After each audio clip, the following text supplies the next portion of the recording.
Swaroop Neha YouTube channel. So ಇವತ್ತಿನ vlog ಬಂದು traveling vlog ಆಗಿರುತ್ತೆ. ಸೊ ನಾವು ಅಂದ್ಕೊಂಡ್ವಿ ಮೈಸೂರು ಮತ್ತು ಮಡಿಕೇರಿಗೆ ಹೋಗೋಣ ಅಂತ. ಸೊ 2:30ಗೆ ಎದ್ದು ಫ್ರೆಶ್ ಅಪ್ ಆಗಿ ಈಗ ಮನೆಯಿಂದ ಹೊರಟಿದ್ದೀವಿ. ಸೊ ನೋಡೋಣ. ಸೊ ಬೆಂಗಳೂರು ಟು ಮೈಸೂರು ಹೋಗಬೇಕು ಅಂತಂದರೆ ಸ್ಯಾಟಿಲೈಟ್ ಮೇಲೆಯಿಂದ ಹೋಗಬೇಕು. 2:30 ಆಗಿದ್ದರಿಂದ ತುಂಬ ಕತ್ತಲು ಕೂಡ ಇತ್ತು, ಹಾಗೆ ನೈಟ್ ಔಟ್ ಕೂಡ ಥರ ಫೀಲ್ ಬರ್ತಾಯಿತ್ತು. ಈ ಚಳಿಗೆ ನೈಟ್ ಔಟ್ ಹೋಗ್ತಾಯಿದ್ರೆ ಒಂಥರ ಖುಷಿ ಆಗ್ತಾಯಿತ್ತು. ವೀಕ್ ಫುಲ್ಲು ನಮಗೋಸ್ಕರ ನಾವು ಟೈಮ್ ಕೊಟ್ಕೊಳ್ಳೋಕ್ಕೆ ಆಗಲ್ಲ, ಬರೀ ಕಾಲೇಜು ಆಫೀಸ್ ಅಂತ ಟೆನ್ಷನಲ್ಲೇ ಆಗೋಗುತ್ತೆ. ಸೊ ವೀಕೆಂಡ್ನಾದರೂ ಎಂಜಾಯ್ ಮಾಡೋಣ ಅಂತ ನಮ್ಮ ಬೈಕ್ ತೊಗೊಂಡು ಮೈಸೂರಿಗೆ ಹೊರಟಿದ್ದೀವಿ. ಸಿಕ್ಕಾಪಟ್ಟೆ ಚಳಿ ಇತ್ತು, ಅದಕ್ಕೆ ರಾಮನಗರಲ್ಲಿ ಟೀ ಕುಡಿಯೋಣ ಅಂತ ಸ್ಟಾಪ್ ಮಾಡೋಣ ಅಂದ್ಕೊಂಡ್ವಿ. ಸೊ ಫೈನಲಿ ರಾಮನಗರ ರೀಚ್ ಆಗಿದ್ದೀವಿ. ಎಷ್ಟು ಚಳಿ ಇದೆ ಅಂದರೆ ಲಿಟ್ರಲಿ ಎಲ್ಲ ಬಾಯಿ ನಡಗ್ತಾ ಇದೆ, ಫಾಗ್ ಬರ್ತಾಯಿದೆ ಅಂತ. ಈ ಚಳಿಗೆ ಬಿಸಿ ಬಿಸಿಯಾಗಿರೋ ಟೀ ಕುಡಿದ್ರೆ ಸ್ವಲ್ಪ ನಿದ್ದೆನೂ ಹೋಗುತ್ತೆ, ಆಮೇಲೆ ಚಳಿನೂ ಕಮ್ಮಿ ಆಗುತ್ತೆ ಅಂತ ಎಂಜಾಯ್ ಮಾಡ್ಕೊಂಡು ಟೀ ಕುಡಿದ್ರಿ. ಟೀ ಕುಡ್ಕೊಂಡು ಜರ್ನಿ ಸ್ಟಾರ್ಟ್ ಮಾಡಿದ್ವಿ. ಮತ್ತು ಫಾಗ್ ನೋಡ್ತಿರ್ಬೋದು ಹೇಗೆ ಬರ್ತಿದೆ ಅಂಥೇಳಿ, ಹೊಗೆ ರೂಪದಲ್ಲಿ ಸ್ನೋಫಾಲ್ ಥರ ಆಗ್ತಿದೆ. ಈ ಫಾಗ್ಗೆ ಮುಂದೆ ಹೋಗ್ತಿರೋ ಗಾಡಿನೂ ಕಾಣಿಸ್ತಾ ಇಲ್ಲ, ಆಮೇಲೆ ಸ್ಪೀಡ್ ಬ್ರೇಕರ್ ಎಲ್ಲಿದೆ ಅಂತಲೂ ಗೊತ್ತಾಗ್ತಿರ್ಲಿಲ್ಲ. ತುಂಬ ಸ್ಲೋ ಅಲ್ಲಿ ಬೈಕ್ನ ಓಡಿಸ್ಬೇಕಾಗಿತ್ತು. ತುಂಬ ಸ್ನೋ ಬೀಳ್ತಿದ್ದ ಕಾರಣ ಸ್ಪೀಡಾಗಿ ಕೂಡ ಹೋಗೋಕ್ಕಾಗ್ತಿರ್ಲಿಲ್ಲ. ಲಿಮಿಟೆಡ್ ಸ್ಪೀಡಲ್ಲಿ ಓಡಿಸ್ಬೇಕಾಗಿತ್ತು ಗಾಡಿನ. ಹಾಗೆ ಮುಂದೆ ಏನು ವೆಹಿಕಲ್ಸ್ ಇದೆ ಅಂತಲೂ ಗೊತ್ತಾಗ್ತಾ ಇರಲಿಲ್ಲ. ಸೊ ಫೈನಲಿ ಮಳೂರಿಗೆ ರೀಚ್ ಆದ್ವಿ. ಆನ್ ದ ವೇ ಇಲ್ಲಿ ಅಪ್ರಮೇಯ ಸ್ವಾಮಿ ದೇವಸ್ಥಾನ ಇದೆ, ಅಲ್ಲಿ ಹೋಗೋಣ ಅಂತ ಅಂದ್ಕೊಂಡ್ವಿ. ದೇವಸ್ಥಾನ ಎದುರಿಗೆ ಗರುಡಗಂಬ ಇತ್ತು. ಸೊ ಗರುಡಗಂಬಕ್ಕೂ ಒಂದು ನಮಸ್ಕಾರ ಮಾಡಿಕೊಂಡು, ಈ ಅಪ್ರಮೇಯ ಸ್ವಾಮಿ ದೇವಸ್ಥಾನದಲ್ಲಿ ಅಂಬೆಗಾಲ್ ಕೃಷ್ಣ ಇದೆ. ಮಹಾವಿಷ್ಣುವಿನ ಮತ್ತೊಂದು ಹೆಸರೇ ಅಪ್ರಮೇಯ ಸ್ವಾಮಿ ಅಂತ.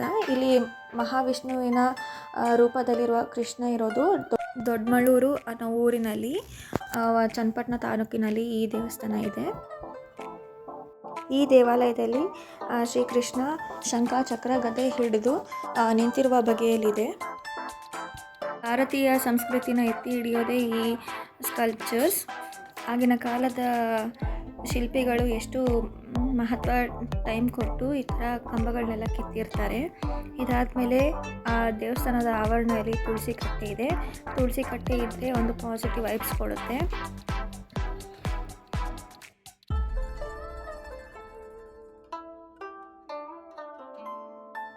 ಅಪ್ರಮೇಯ ಸ್ವಾಮಿ ದೇವಸ್ಥಾನ ಪಕ್ಕದಲ್ಲಿನೇ ಆಂಜನೇಯ ಸ್ವಾಮಿ ದೇವಸ್ಥಾನ ಇದೆ. ಇವಾಗ ಇದೊಂದು ಹೊಸ ಟ್ರೆಂಡ್ ಆಗಿದೆ, ತೋರಣ ಆಗಿ ಭತ್ತದ ತೋರಣನ ಹಾಕೋದು. ಅಲ್ಲಿ ಕೂಡ ಚೆನ್ನಾಗಿ ದರ್ಶನ ಆಯಿತು. ದರ್ಶನ ಮುಗಿಸ್ಕೊಂಡು ಆಚೆ ಬರೋಷ್ಟೊತ್ತಿಗೆ ಬೆಳಕಾಗಿತ್ತು. ಸನ್ರೈಸ್ಗೆ ವೆಯ್ಟ್ ಮಾಡ್ತಾ ಇದ್ವಿ.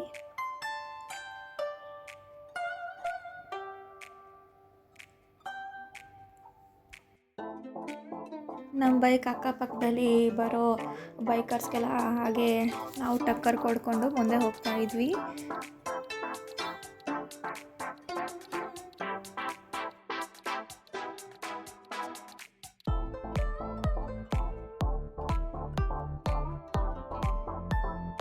ನೇಚರ್ನ ಎಂಜಾಯ್ ಮಾಡಿಕೊಂಡು ಹಾಗೆ ಮುಂದೆ ಹೋಗ್ತಾ ಇದ್ವಿ. ಸೊ ಫೈನಲಿ ಸನ್ರೈಸ್ ಕೂಡ ಆಯಿತು. ಸನ್ರೈಸ್ ಆಗೋ ಟೈಮಲ್ಲಿ ಸ್ವಲ್ಪ ಚಳಿ ಇತ್ತು, ಹಾಗೆ ಇಂಪಾಗಿ ಪಕ್ಷಿಗಳೆಲ್ಲ ಚಿಲಿಪಿಲಿ ಅನ್ನೋ ಸೌಂಡ್ ತುಂಬ ಇಂಪಾಗಿತ್ತು. ಸೊ ಫೈನಲಿ ನಿಮಿಷಾಂಬ ಟೆಂಪಲ್ಗೆ ರೀಚ್ ಆದ್ವಿ. ನಿಮಿಷಾಂಬ ಟೆಂಪಲ್ ಹಿಸ್ಟ್ರಿ ತುಂಬ ಚೆನ್ನಾಗಿದೆ. ಫಸ್ಟು ಕಾವೇರಿ ನದಿಗೆ ಹೋಗಿ ಸೂರ್ಯ ನಮಸ್ಕಾರ ಮಾಡಿಕೊಂಡು ಮುಂಜಾನೆಯ ವಾತಾವರಣ ಸವಿಯುತ್ತಾ ಕಾವೇರಿ ನದಿಗೆ ಇಳ್ಕೊಂಡು ಫಸ್ಟು ಕೈಕಾಲು ತೊಳ್ಕೊಂಡು ಶುದ್ಧವಾಗಿ, ಅದಾದಮೇಲೆ ತಲೆಗೆಲ್ಲ ಪ್ರೋಕ್ಷಣೆ ಮಾಡ್ಕೊಂಡ್ವಿ. ಹಾಗೆ ಪೋಸ್ ಕೊಟ್ಟೆ, ಹಾಗೆ ಫೋಟೋ ತೆಗೀಲಿ ಅಂತ ಹೇಳಿ. ನಿಮಿಷಾಂಬ ದೇವಾಲಯದಲ್ಲಿ ಪಾರ್ವತಿ ದೇವಿ ನೆಲೆಸಿರೋದು. ನಿಮಿಷಾಂಬ ಅಂತ ಯಾಕೆ ಹೆಸರು ಬಂತು ಅಂದರೆ, ಭಕ್ತಾದಿಗಳು ಏನೇ ಕಷ್ಟ ಇರೋದನ್ನ ಬೇಡಿಕೊಂಡ್ರು ನಿಮಿಷದಲ್ಲಿ ಪರಿಹಾರ ಸಿಗುತ್ತೆ. ಹಾಗಾಗಿ ಈ ದೇವಸ್ಥಾನಕ್ಕೆ ನಿಮಿಷಾಂಬ ದೇವಾಲಯ ಅಂತ ಹೆಸರು ಬಂತು.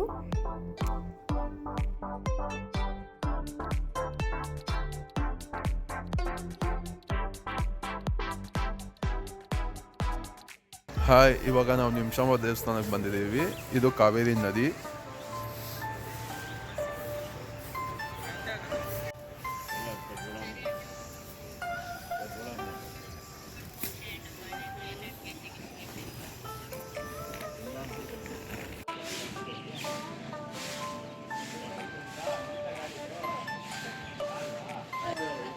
ಸೊ ಕ್ಯೂನಲ್ಲಿ ಹೋಗ್ತಾ ಇದ್ದೀವಿ.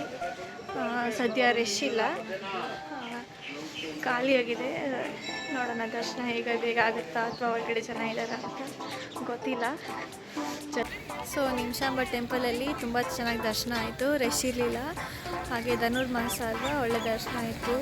ಆಮೇಲೆ ಸೂರ್ಯನಾರಾಯಣ ದೇವಸ್ಥಾನ, ಆಮೇಲೆ ಆಂಜನೇಯ, ಗಣೇಶ ದೇವಸ್ಥಾನ ಎಲ್ಲ ತುಂಬ ಚೆನ್ನಾಗಿ ದರ್ಶನ ಆಯಿತು. ಎಲ್ಲ ದೇವರದ್ದು ದರ್ಶನ ಚೆನ್ನಾಗಾಯಿತು. ಹಾಗೆ ನದಿ ಕೂಡ ಇತ್ತು, ಪ್ರೋಕ್ಷಣೆ ಮಾಡಿಕೊಂಡು ಈಗ ಶ್ರೀರಂಗಪಟ್ಟಣಕ್ಕೆ ಹೊರಡ್ತಾ ಇದ್ದೀವಿ. ಶ್ರೀರಂಗಪಟ್ಟಣ ರಂಗನಾಥ ಸ್ವಾಮಿ ದೇವಸ್ಥಾನಕ್ಕೆ ಹೋಗೋಣ ಅಂತ ಹೊರಟ್ವಿ. ಅಲ್ಲಿ ರೈಟ್ ಸೈಡಲ್ಲಿ ಟಿಪ್ಪು ಸುಲ್ತಾನ್ ಡೆತ್ ಪ್ಲೇಸ್ ನೋಡ್ಬೋದು. ಮುಂದಕ್ಕೆ ಹೊರಟು ಒಂದು ಸರ್ಕಲ್ ಸಿಗುತ್ತೆ, ಸರ್ಕಲಿಂದ ರೈಟಿಗೆ ಹೋದರೆ ರಂಗನಾಥ ಸ್ವಾಮಿ ಟೆಂಪಲ್ಗೆ ಬಂದು ರೀಚ್ ಆದ್ವಿ. ರಂಗನಾಥ ಸ್ವಾಮಿ ದೇವಸ್ಥಾನಕ್ಕೆ ಬಂದು ರೀಚ್ ಆದ್ವಿ. ವೀಕೆಂಡ್ ಆಗೋದ್ರಿಂದ ಸ್ವಲ್ಪ ರಶ್ ಇತ್ತು. ದರ್ಶನಕ್ಕೆ ನಿಂತ್ಕೊಳ್ಳೋಣ ಅಂತ ನಿಂತ್ಕೊಂಡ್ವಿ. 1 hour ದರ್ಶನ ಆಯಿತು. ಇದು ಬಂದು ಆದಿರಂಗ ಶ್ರೀರಂಗಪಟ್ಟಣ, ಮಧ್ಯರಂಗ ಬಂದು ತಲಕಾಡಲ್ಲಿದೆ, ಅಂತ್ಯರಂಗ ಬಂದು ಶ್ರೀರಂಗಂ ತಮಿಳ್ನಾಡು. ಇದಿಷ್ಟು ಒಂದೇ ದಿನದಲ್ಲಿ ದರ್ಶನ ಮಾಡಿದ್ರೆ ತುಂಬ ಚೆನ್ನಾಗಿರುತ್ತೆ ಅಂತ ಹೇಳ್ತಾರೆ. ಆಮೇಲೆ ಸರಿ ಹೋಟ್ಲಿಗೆ ಬರೋಣ ಅಂತ ಬಂದು ಟಿಫನ್ ಮಾಡೋಣ ಅಂತ ಕೂತ್ಕೊಂಡ್ವಿ. ನಾನು ಸೆಟ್ ದೋಸೆ ತೊಗೊಂಡೆ, ಇವಳು ಮಸಾಲೆ ದೋಸೆ ತೊಗೊಂಡು ಸರಿ ತಿಂದ್ಬಿಟ್ಟು ಮಡಿಕೇರಿ ಕಡೆ ಪಯಣ ಮಾಡೋಣ ಅಂತ ಹೊರಟ್ವಿ. ಆಮೇಲೆ ಅಲ್ಲಿ ಬಂದು ಗ್ರೀನರೀಸ್ ಎಲ್ಲ ಚೆನ್ನಾಗಿತ್ತು, ತುಂಬ ಪರಿಸರ ಎಲ್ಲ ನೋಡ್ಕೊಂಡು ಹಂಗೆ ಹೊರಟ್ವಿ. ತುಂಬ ಸ್ವಲ್ಪ ಬಿಸಿಲಾಗಿತ್ತು, ಹಂಗೆ ಎಳ್ನೀರೆಲ್ಲ ಕುಡ್ಕೊಂಡು ಟ್ರಾವೆಲ್ ಮಾಡ್ಕೊಂಡು ಹೋಗೋಣ ಅಂತ ಹೊರಟ್ವಿ. ಅಲ್ಲಿಂದ 3 hours ಜರ್ನಿ ಮಡಿಕೇರಿಗೆ, 120 kilometers ಬರುತ್ತೆ. ಸರಿ ಫಸ್ಟ್ ಹೋಗಿದ್ದು ಕುಶಾಲನಗರ ಗೋಲ್ಡನ್ ಟೆಂಪಲ್ಗೆ ಹೊರಡೋಣ ಅಂತ ಅಲ್ಲಿಗೆ ಪ್ಲ್ಯಾನ್ ಮಾಡಿದ್ವಿ.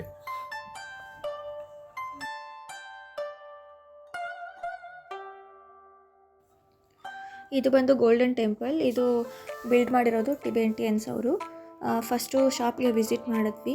ಇಲ್ಲೆಲ್ಲ ಬುದ್ಧ ಪೇಂಟಿಂಗ್ಸ್ ಮತ್ತು ಹ್ಯಾಂಡ್ ಕ್ರಾಫ್ಟೆಡ್ ವರ್ಕ್ಸ್ ತುಂಬಾ ಇತ್ತು. ಡೋರ್ ಬೆಲ್ ಹಾಕೋದು, ಅದಾದಮೇಲೆ ಮ್ಯಾಗ್ನೆಟ್ಸ್, ಫ್ರಿಜ್ ಮ್ಯಾಗ್ನೆಟ್ಸ್ ಎಲ್ಲ ಇತ್ತು. ನಾವು ಫ್ರಿಜ್ ಮ್ಯಾಗ್ನೆಟ್ಸ್ ತಗೊಂಡ್ವಿ.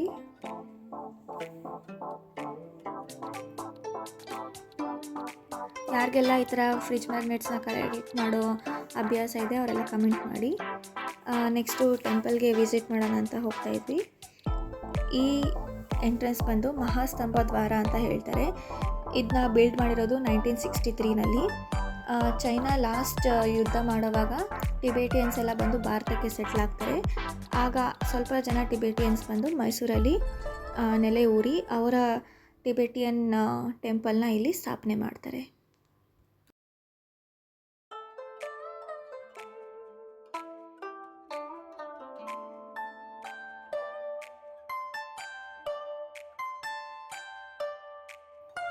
ಸೊ ಟೆಂಪಲ್ ಅಕ್ಕಪಕ್ಕ ಗಾರ್ಡನ್ ಮೇಂಟೈನ್ ಮಾಡಿದ್ದಾರೆ, ನೋಡ್ತಿರ್ಬೋದು. ಅಲ್ಲೂ ಕೂಡ ತುಂಬ ಜನ ಇದ್ದರು.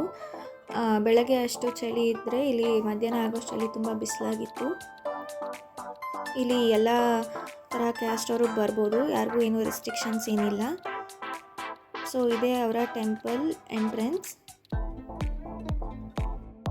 ಹಿಂದೂಗಳಿಗೆ ಹೇಗೆ ಶಿವ ಪಾರ್ವತಿ ಆ ಥರ ದೇವರು, ಈ ಟಿಬೆಟಿಯನ್ಸ್ಗೆ ಬುದ್ಧನೇ ಅವರ ದೇವರು.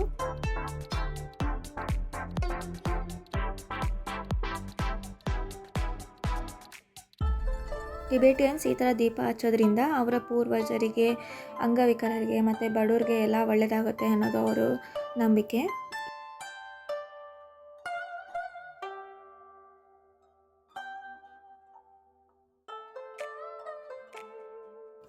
ಸೊ ಬುದ್ಧನ ನೋಡೋಕ್ಕೆ ಇದು ಎಂಟ್ರೆನ್ಸ್.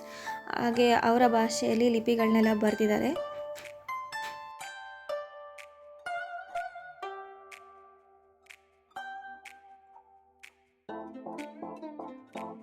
ಸೊ ದೇವಾಲಯದಲ್ಲಿ 3 ಮೂರ್ತಿಗಳನ್ನ ನೋಡ್ತಿರ್ಬೋದು. ಈ 3 ಮೂರ್ತಿಗಳನ್ನು ಚಿನ್ನ ಮತ್ತು ಕಂಚಿನ ಲೇಪದಲ್ಲಿ ಮಾಡಿದ್ದಾರೆ. ಸೊ ಎಡಭಾಗದಲ್ಲಿರೋದು ಪದ್ಮಸ್ತಂಭವ, ಹಾಗೆ ಬಲಭಾಗದಲ್ಲಿರೋದು ಅಭಿಮನ್ಯು, ಹಾಗೆ ಸೆಂಟ್ರಲ್ಲಿರೋದು ಬುದ್ಧ.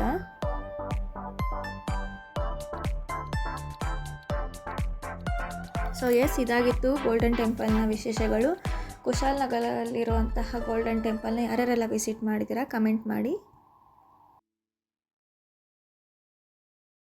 ಸೊ ಅಲ್ಲಿಂದ ಜರ್ನಿ ಸ್ಟಾರ್ಟ್ ಮಾಡಿದ್ದು ಮಡಿಕೇರಿಗೆ, ಅಂದರೆ ಕೂರ್ಗ್ ಅಂತ ಹೇಳ್ತಾರೆ. ಇಲ್ಲಿ ನೋಡ್ತಿರ್ಬೋದು ತುಂಬ ಗ್ರೀನರಿ ಇದೆ. ಆಮೇಲೆ ಇಲ್ಲಿ ಕೂಡ ಕಾಫಿ ಪ್ಲ್ಯಾಂಟೇಷನ್ ಜಾಸ್ತಿ. ಅದಾಗೆ ಕೊಕೊನೆಟ್ ಟ್ರೀಸ್ ಮತ್ತು ಬಾಳೆ ಮರ ತುಂಬ ಇಲ್ಲಿ ಫೇಮಸ್. ಮಡಿಕೇರಿಯಲ್ಲಿ ಹಂಚಿನ ಮನೆ ಎಲ್ಲ ಜಾಸ್ತಿ ನೋಡೋಕ್ಕೆ ಸಿಗುತ್ತೆ.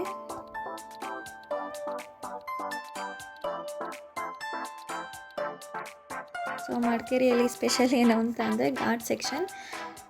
ಎಲ್ಲ ಕಡೆ ಟರ್ನ್ಸ್ ತಗೊಳ್ಳುವಾಗ ಕೇರ್ಫುಲ್ ಆಗಿರಬೇಕು, ಬಿಕಾಸ್ ಆಪೋಸಿಟ್ ಕಡೆಯಿಂದ ಗಾಡಿ ಬರ್ತಿರುತ್ತೆ.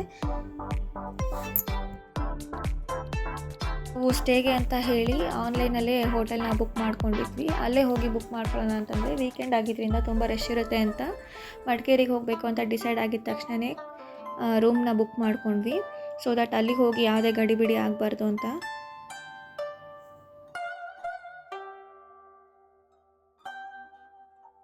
ಸೊ ಫೈನಲಿ ಹೋಟೆಲ್ಗೆ ರೀಚ್ ಆದ್ವಿ. ಅದಾದಮೇಲೆ ಚೆಕ್ ಇನ್ ಆಗೋಕ್ಕೆ ಎಲ್ಲ ಡೀಟೇಲ್ಸ್ ಎಲ್ಲ ಸಬ್ಮಿಟ್ ಮಾಡಿ ಚೆಕ್ ಇನ್ ಆದ್ವಿ. ಸೊ ಇದಾಗಿತ್ತು Madikeri day 1 log. So day 2 ಲಾಗ್ಗೆ ವೆಯ್ಟ್ ಮಾಡಿ. Thank you for watching the log.